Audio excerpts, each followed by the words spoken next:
Welcome back again, everyone. I got the gloves back on for another look at a Colt snake gun.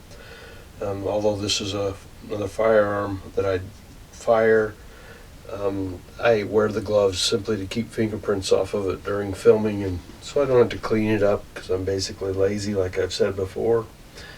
But we're looking at a Colt Anaconda this time. This is the big daddy of the snake guns, the big heavy framed 44 Magnum revolver. This was the first large frame revolver that Colt made, and it was at a relatively short manufacturing period, 1990 to 1999. And like the King Cobra, it came back for a second run from 2002 to 2006 as a Colt custom shop special order. This gun is of the first run, built in 1998, so it's one of the newer Colts. And you can see, if you watched my last video, these are the type of grips I was talking about that came on the King Cobra and on the Anaconda. There were some other special variants made with the custom shop would add wood grips, of course, and there was a combat model of the King Cobra that was also wood gripped. You can still buy those type of grips.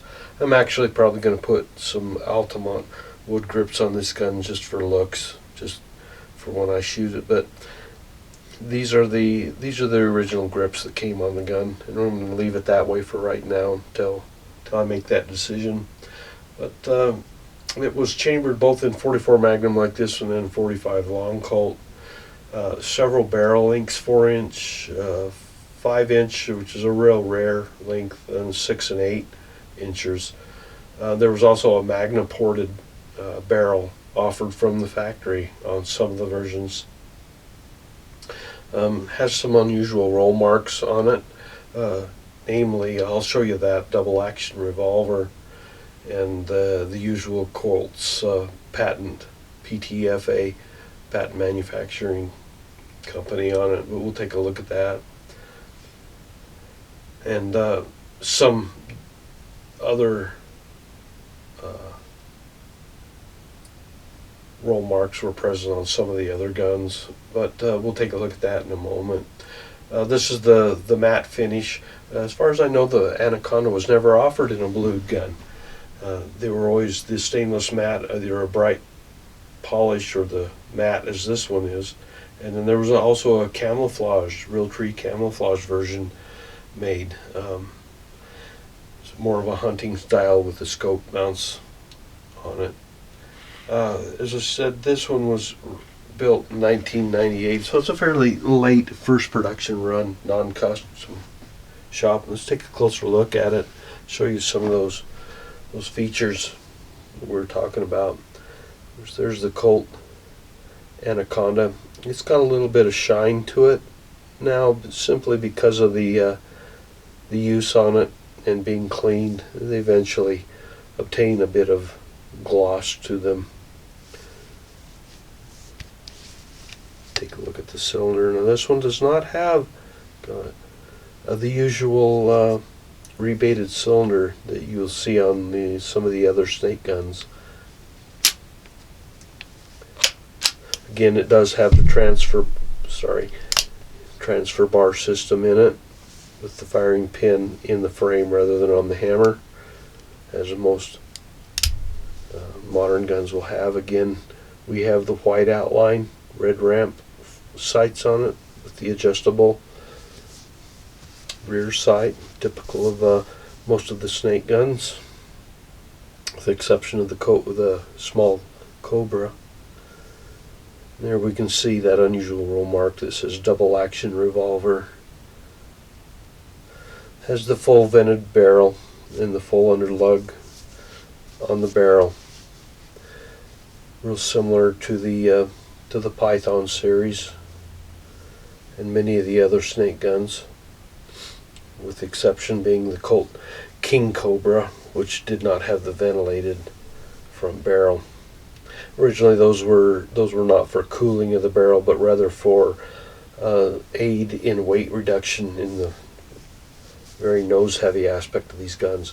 In fact, the underlug was at one time, the very early production stages of the Python, made hollow in order to lighten the front end of the gun, but it was returned to solid, as this gun has.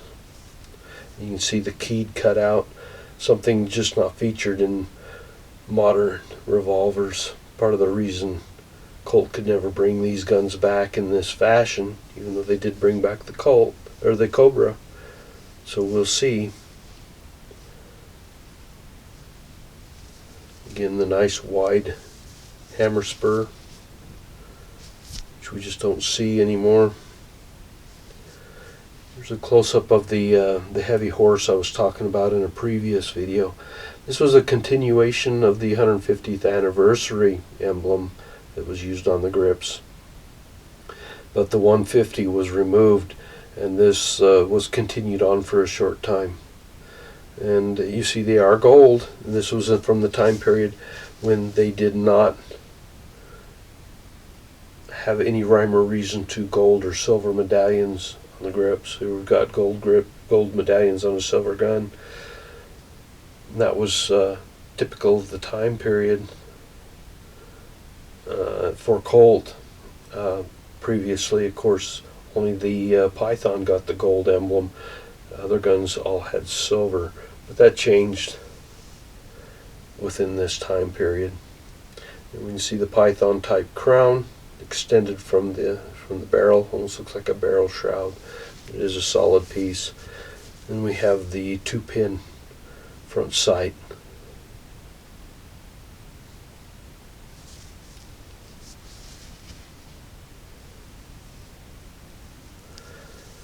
So there we have it, a Colt Anaconda 44 Magnum, the big daddy of the snake guns.